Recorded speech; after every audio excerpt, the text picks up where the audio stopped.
Hi everyone. I'm making some black bean tamales. And basically what I did was I drained it and I put some organic black beans in there. And I put some of my mole sauce, which I've doctored up. I've made my own mole sauce out of dried peppers and just added my little bit of spices.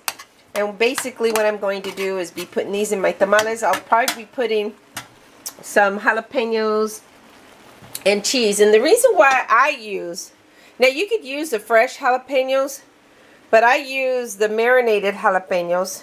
And the reason why I use the marinated jalapenos because it kind of balances out. Since there's a lot of fat in here, there's a lot of fat in this masa, so there's a lot of richness.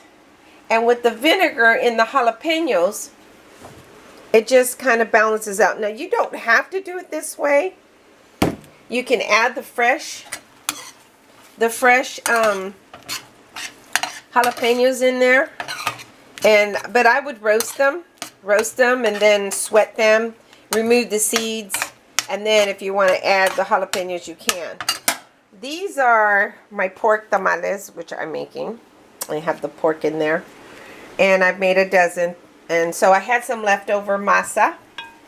And so I said, should I make tamalitos? And I thought, oh, let me put some mole sauce. But then I thought, these were such a hit at a fundraiser that I did that I'm going to go ahead and do these, repeat these. Some of the mashed. Make sure you let people know, even though they're vegetarian, they're really not, because they have, well, they can be vegetarian, but they do have the fat. There's fat in there.